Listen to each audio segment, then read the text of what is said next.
Aujourd'hui, on est reparti sur 2 séries courtes, cette fois-ci en max 5 tomes. On va parler de Ayashimon et de Black Torch. Ce sont des séries qui sont terminées, mais qui avaient vocation à la base d'aller un petit peu plus loin. Alors, est-ce que c'est dérangeant? On va aller voir ça tout de suite. Le tout premier, c'est Ayashimon, un bon vieux shonen des familles, écrit par Yuji Kaku. Alors, si t'as bien suivi, cet auteur, c'est un de mes coups de cœur de cette année, parce qu'il a écrit notamment Hell's Paradise, que j'ai enfin terminé, et qui est une pépite. C'est absolument génial, à aucun moment on s'emmerde dans le scénario. Et donc forcément, j'ai sauté sur Ayashimon quand j'ai vu que c'était son œuvre suivante. Elle a été publiée à partir de 2021 et elle compte 3 tomes. Et ça m'a un peu étonnée. Et c'est normal, c'est parce qu'en fait, ils ont arrêté la publication. De quoi ça parle Ayashimon? Tu suis donc Maruo, qui est un grand fan de shonen. Et donc depuis sa plus tendre enfance, son plus grand rêve c'est de devenir un héros de shonen. Depuis gamin, il s'entraîne à tous les sports qu'il peut. De combat, de lutte, il fait de la boxe, il va taper dans tout ce qui passe pour devenir hyper puissant et ressembler à ses héros. Le problème c'est qu'il devient hyper fort et donc plus personne ne veut se battre contre lui. Il va aller voir des gens qui font de la boxe, ils veulent pas se battre contre lui parce que forcément ils se font défoncer. Au lieu d'aller voir des sumo, il dit non, pareil, les sumo ils se font défoncer. Et donc il n'a plus aucun adversaire à affronter et ça l'emmerde vachement. Parce que c'est bien beau d'être fort mais si t'as personne contre qui te batte, c'est malin. Et il cherche notamment un job. Donc pareil, on lui dit, avec ta force, va faire de la boulangerie, tu vas taper les pains, ça va être génial. Sauf qu'en fait, pareil, il défonce tout, les trucs sont irreconnaissables. Et donc il marche dans la ville, un peu dépité, et il se dit, non mais moi ce qu'il me faudrait en fait, c'est qu'il y ait une jeune fille comme ça, à secourir de méchants, et il faudrait que je défonce ces méchants, ça serait mon job idéal. Et là, qu'est-ce qui arrive-t-il pas? Une jeune demoiselle en détresse qui se fait poursuivre par une bande de yakuza. Lui, ni une ni deux, son corps prend le dessus, et il les défonce. La meuf est ravie. Elle lui dit dis donc t'es vachement fort, c'est super. Est-ce que tu voudrais pas rejoindre mon clan? Parce qu'elle lui apprend qu'elle est chef de clan. Il dit si tous les jours j'ai de la baston, y a pas de problème, je te suis. Ok, allez, on part là-dessus. Sauf qu'entre deux, la meuf, elle se rend compte d'un truc, c'est que ce petit jeune qui a une force surhumaine, en fait c'est juste un humain. C'est pas du tout un Ayashimon. Parce qu'effectivement, tous les membres de la pègre, là, les Yakuza, ce sont tous des esprits, ils ont tous des pouvoirs, ils sont tous méga badass, et donc entre esprits, entre Ayashimon, comme ça, ils se cassent un peu la gueule. Donc ça l'étonne un petit peu de voir ce petit humain réussir à rivaliser avec eux et leur foutre la pâtée. Donc elle le recrute quand même comme une espèce de petit ovni, comme ça, dans son clan. Sauf que dans son clan, du coup, ils sont deux, il y a elle et lui. Et le pire de l'histoire, c'est que cette nana, c'est l'ancienne fille d'un grand chef de clan qui a été tué. Et donc son but, c'est de prendre sa revanche. Donc elle va dire, viens avec moi, viens m'aider à prendre ma revanche. Et donc tout le manga, ça va être ces deux personnages qui vont se découvrir, qui vont se lier d'amitié.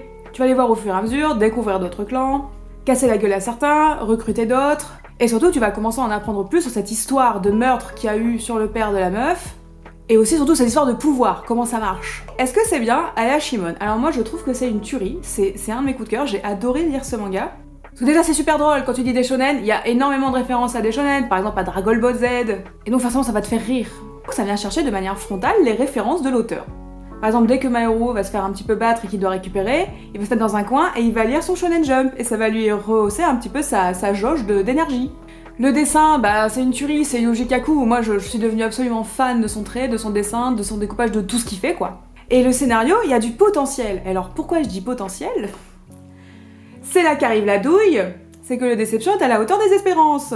Car le manga n'a pas vraiment marché, il n'a pas vraiment trouvé son public, et donc il a dû être arrêté, et apparemment de manière assez brutale. Donc l'auteur avait commencé à mettre en place pas mal de choses, des choses assez chouettes, sur les pouvoirs, sur le passif, sur tous ces guerres de gang. Il avait commencé à creuser un peu ses personnages, et il y en avait pas mal qui avaient de la gueule que t'avais envie de suivre. Et tu voyais bien que ça allait commencer un peu à se dérouler en quête pour recruter des alliés et découvrir des factions de Yakuza qui ont tous un petit peu une tronche bizarre, genre il y en a, c'est un peu des bikers. Sauf que comme finalement il a été arrêté, et ça s'arrête brutalement. C'est comme si t'avais une ellipse d'à peu près 15 tomes. Pas de spoiler la fin parce qu'il y a que 3 tomes, mais disons qu'on va dire que c'est une énorme fin ouverte. Alors, et pourquoi je te le conseille quand même alors que c'est la frustration assurée? Parce que ces 3 tomes, ils sont quand même géniaux. J'ai adoré ce qu'il a mis en place, j'ai adoré ses idées, et je suis vraiment dégoûtée que personne n'ait suivi. Et puis y a pas de raison que je sois la seule frustrée, Et vraiment, ça a validé le fait que Yuji Kaku fait partie désormais de mes acteurs favoris. Je suis très curieuse de connaître sa prochaine série.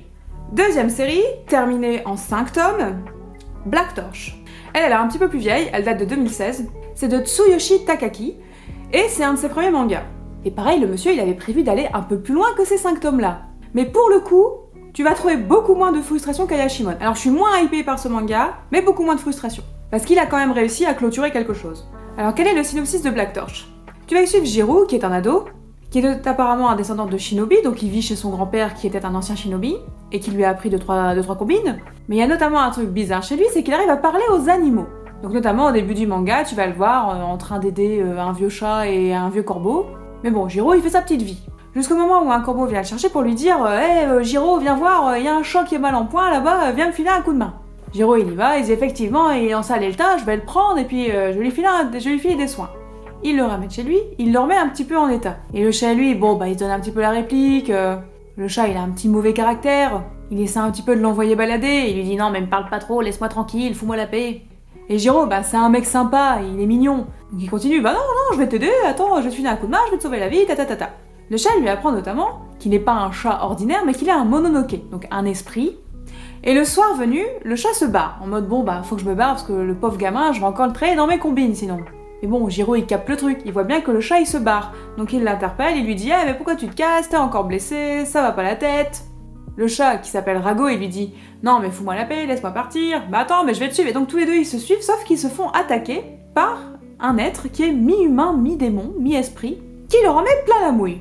Et Jiro, comme je t'ai dit, bon bah fils de shinobi, c'est un petit peu se battre. Donc il fait t'inquiète le chat, t'inquiète Rago, je gère le truc, je vais te défendre.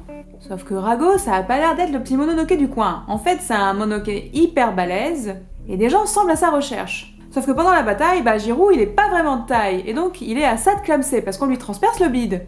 Et pour éviter qu'il meure, Rago, qui s'est quand même un petit peu lié d'amitié avec son sauveur, va fusionner avec lui, et Jiro va devenir mi-mononoke, mi-humain.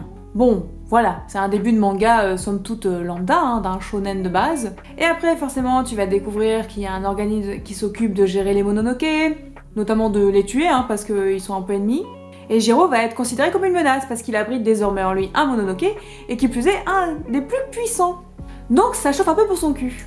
Et après, tu vas le voir évoluer, tu vas le voir découvrir des coéquipiers, se lier d'amitié avec Rago. C'est un personnage principal assez attachant, pas très original mais assez attachant et donc tu prends plaisir à suivre ses aventures.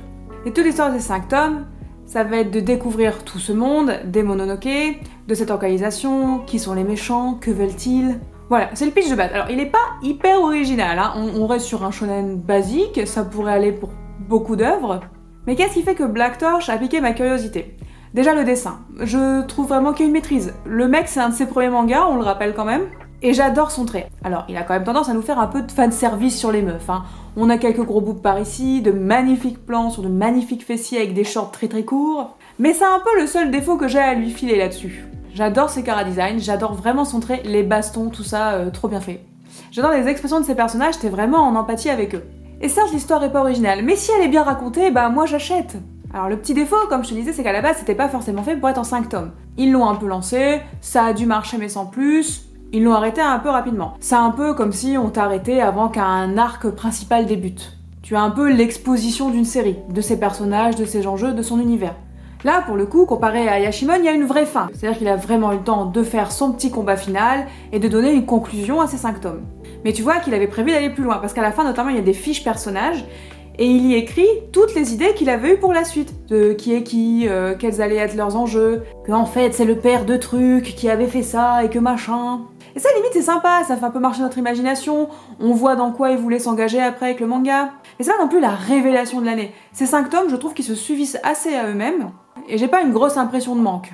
Tu sens juste qu'il y a des choses qui ont été un peu sous-traitées. Par exemple, le fait que Jiro parle aux animaux, c'est une super idée. Dès le début, on te met là-dedans, et après, c'est un peu oublié. Alors certes, il y a le fait que Rago est un chat. En fait, Rago, c'est pas vraiment un chat, c'est un esprit, donc il aurait pu très bien lui parler par une autre manière.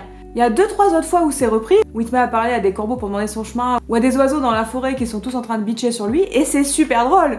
Parce que les animaux savent pas qu'ils l'entendent, donc du coup ils disent plein de conneries, c'est assez drôle. Tu sens aussi qu'il y a des persos qui ont un chara-design assez intéressant, qui étaient faits pour perdurer, qui étaient faits pour revenir plus tard. Mais voilà, pas trop de frustration. Alors il a fait une autre série, dont j'ai oublié le nom, je vais regarder.